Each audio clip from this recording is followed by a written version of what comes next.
शायद आप में से बहुत कम लोगों को पता होगा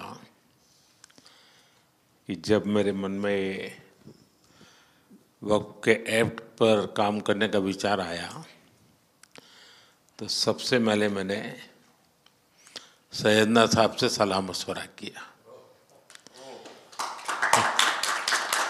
फिर उन्होंने आपको मेरे पास भेजा तो मैंने इनको 3 साल तक परेशान किया कि आप ज़रा इसको अपने तरीके से देखिए, आप अपने लीगल एडवाइस लीजिए, मुझे ड्राफ्ट दीजिए। यानी आप कल्पना नहीं कर सकते इतना कंसल्टेशन में उन्होंने मेरा साथ दिया। आप में से जो भी जानकार लोग उनको बात कर कर के ले आए और एक एक शब्द फुल स्टॉप कॉमा में क्या करना चाहिए यहाँ तक मुझे मदद मिली। ये बात मेरे लिए कोई नई नहीं थी, कैसे करना उसके लिए आपको शायद याद होगा जब आपके दादाजी सैयदना साहब, अब वो तो 1900 से, तो एक बार मेरे घर पे आए थे तो फिर उसी में से बात निकली पाटन की।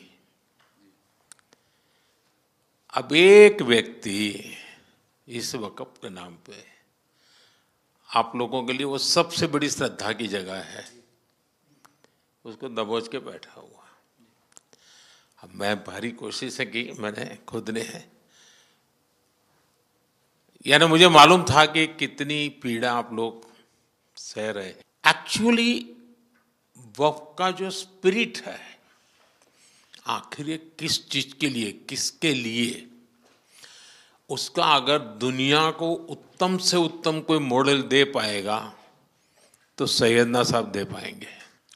लेकिन अब नई व्यवस्था में कानून के तहत तो दुनिया देखे कि भी देखिए कल तक वक्फ के नाम पर क्या हुआ और अब देखिए कैसे हो सकता है। और जब गरीब से गरीब इंसान की दुआ मिलेगी तो उसकी ताकत अनेक गुना बढ़ जाती है जी। हमारा काम है ऐसे लोगों के हाथ में अधिकार देना, ऐसे लोगों के हाथ में व्यवस्था देना। तो इसके लिए हम इतनी बड़ी लड़ाई लड़ रहे हैं। वीडो जो है, महिलाएं हैं, उनके साथ बहुत नाइंसाफी हो रही है जी। हमारी कोशिश है कि उनको कोई न्याय मिले, उनकी भविष्य की। अब कुछ परिवारों को पता नहीं होता है, संपत्ति ऐसे ही वक्त को करवा देते हैं और बैठ जाते हैं कुछ लोग। तो मेरे पास ये कानून तो बाद में बना, पहले राउंड में जब मेरे पास रिपोर्टिंग आया, जब मैं यहाँ 19 में जीत करके आया तब मेरे पास आया 1700 से ज़्यादा मुस्लिम समाज की शिकायतें थी कि भाई हमें न्याय दो, ये वक़्फ़ वालों ने हमारे साथ ये किया है।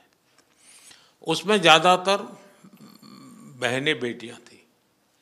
तब जाकर के मैंने कहा भाई रियलिटी क्या है खोजो। तो ये रातों रात नहीं आया है जी, लगातार 5 साल तक हर बारीक चीज़ को कोशिश की समय। फिर उसमें से मुझे बहुत पहले बड़े सैयदना साहब से काफ़ी बातें मेरी होती थी, तो मुझे मालूम था कि बोहरा समाज हो या शिया मुस्लिम हो, उनको तो और मुझे अहमदिया को और मुसीबतें हैं। मैंने कहा भाई इनको तो कोई अलग से प्रोटेक्ट करना पड़ेगा। और उसमें से मैंने इस व्यवस्था को विकसित करने का प्रयास किया है। मुझे अच्छा लगा, आप सबसे मिलने का मौका मिल गया। चलिए, बहुत बहुत धन्यवाद आप सबका।